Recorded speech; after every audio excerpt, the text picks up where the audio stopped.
Hello friends, आज हम पढ़ने वाले हैं नीति आयोग के बारे में। फ्रेंड्स, नीति आयोग के टॉपिक को भी हम 4 बिंदुओं पर कंप्लीट करने वाले हैं, जिसमें हम सबसे पहले देखेंगे परिचय, उसके बाद संरचना, फिर कार्य और चौथे में हम देखेंगे अन्य महत्वपूर्ण तथ्य। ठीक है, तो चलिए टॉपिक को स्टार्ट करते हैं। सबसे पहले बात करेंगे फ्रेंड्स परिचय की। तो फ्रेंड्स, नीति आयोग जो है ये भारत सरकार के केंद्रीय मंत्रिमंडल द्वारा सृजित निकाय है। मतलब ये है, जो हमारा नीति आयोग है इसका गठन किसके द्वारा किया गया है?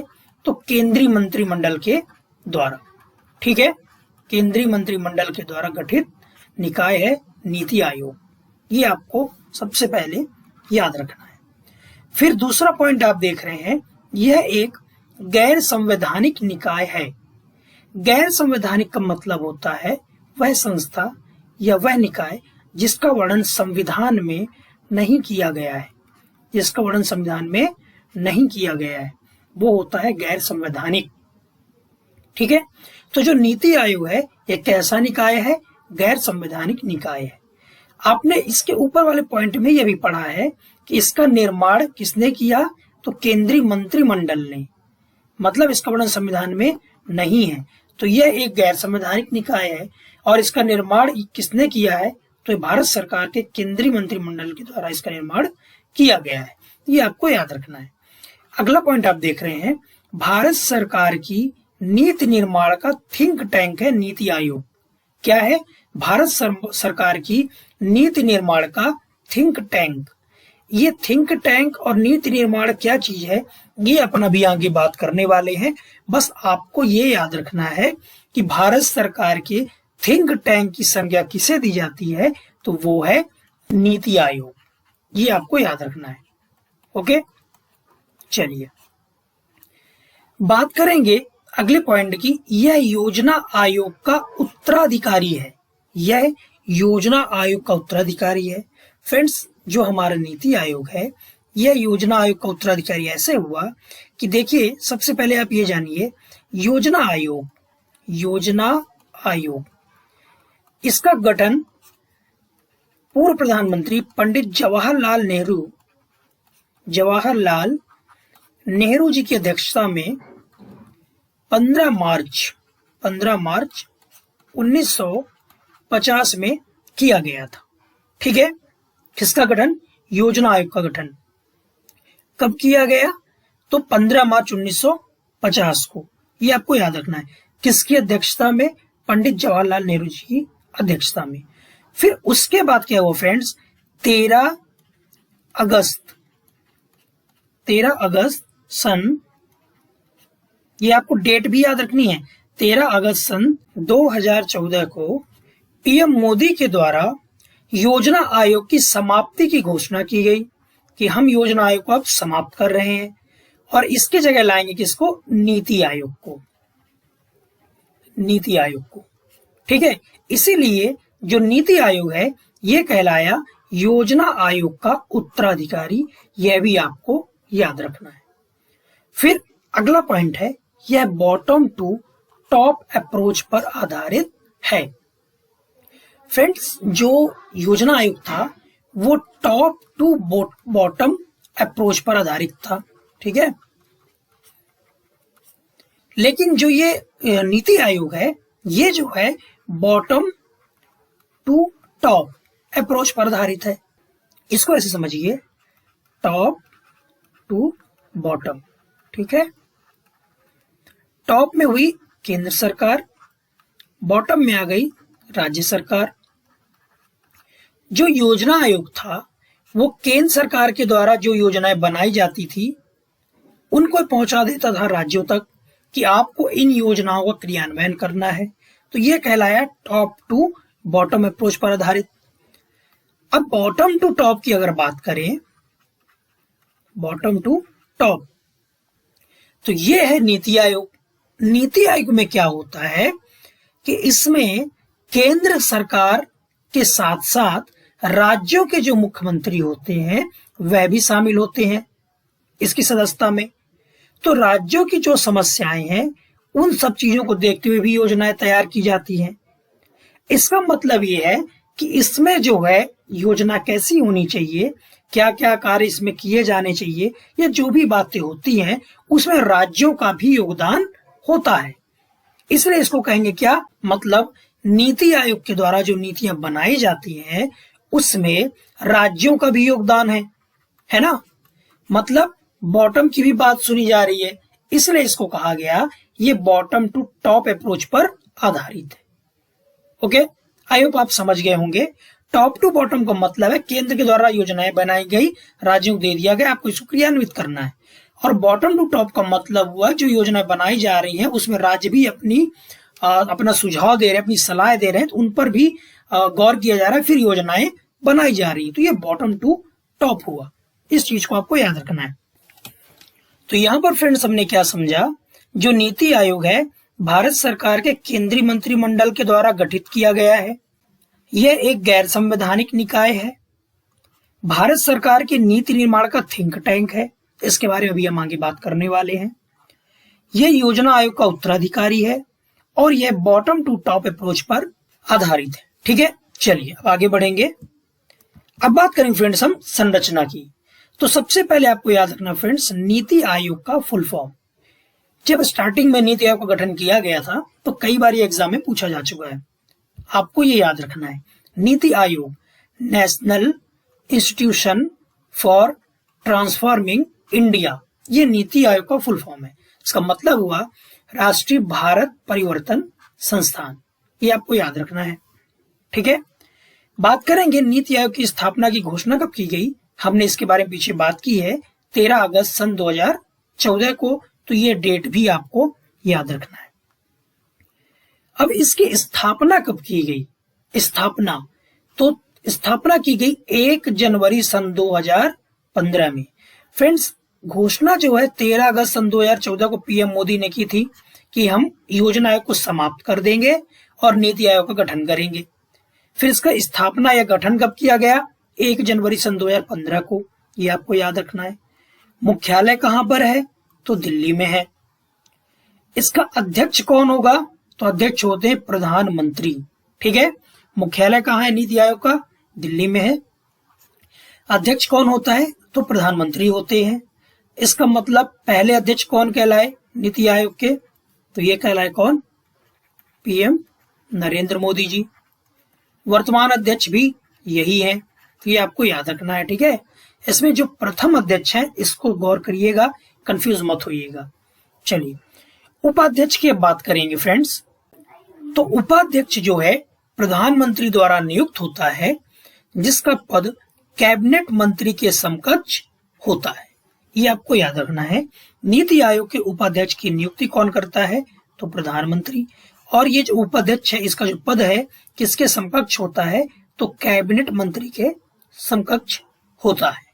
ठीक, उसके बाद शासी परिषद, इसमें एक गवर्निंग काउंसिल होती है जिसमें सभी राज्यों के मुख्यमंत्री, केंद्र शासित प्रदेश या केंद्र शासित क्षेत्रों के मुख्यमंत्री या एवं विधायिकाएं तथा अन्य केंद्र शासित प्रदेशों के उपराज्यपाल शामिल होते हैं।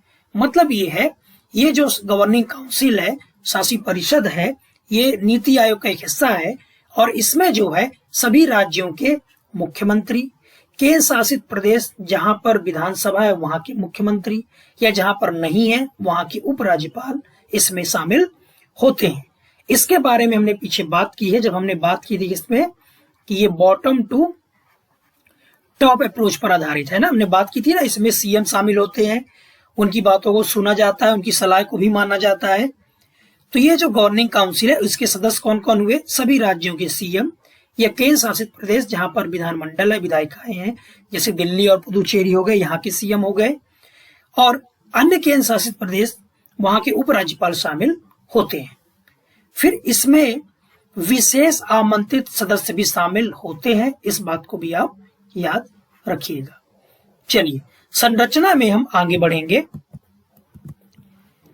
बात करेंगे फ्रेंड्स, इसमें पदेन सदस्य भी शामिल होते हैं और वो जो पदेन सदस्य होते हैं वो प्रधानमंत्री द्वारा नामित केंद्रीय मंत्री परिषद के अधिकतम 5 सदस्य हो सकते हैं।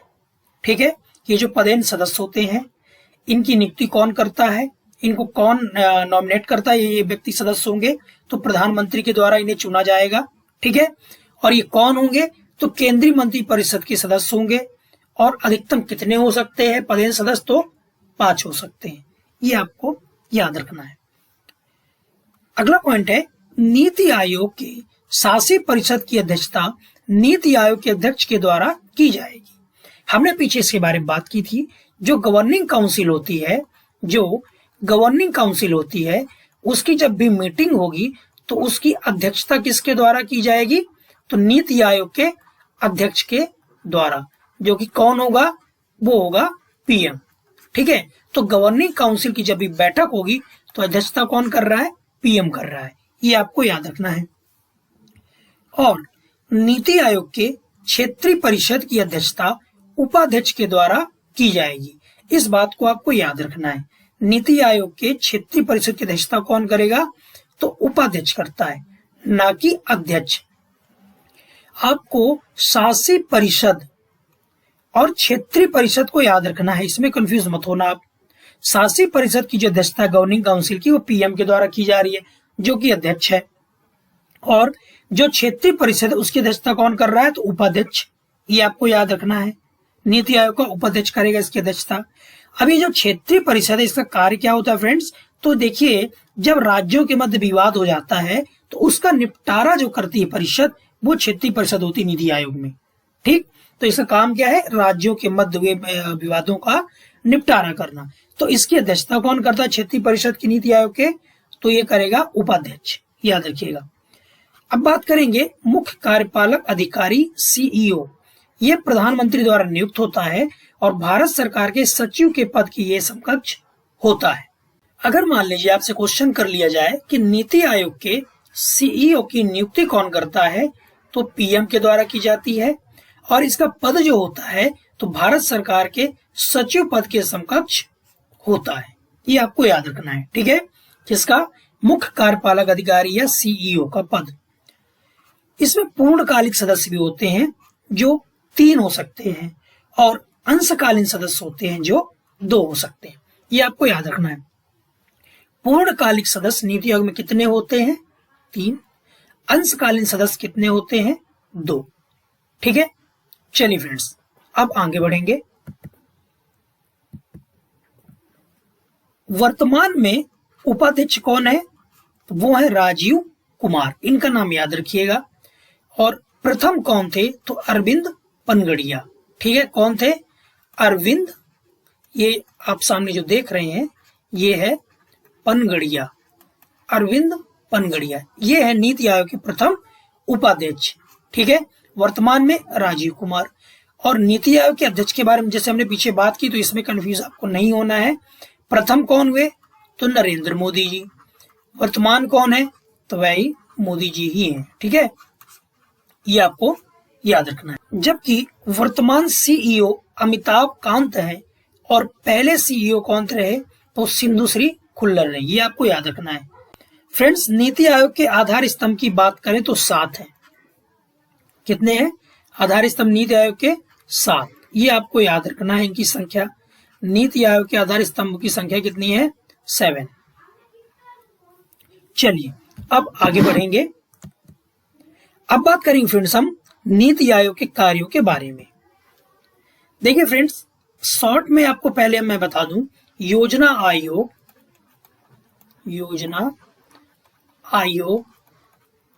और नीति आयोग के कार्य, ठीक है।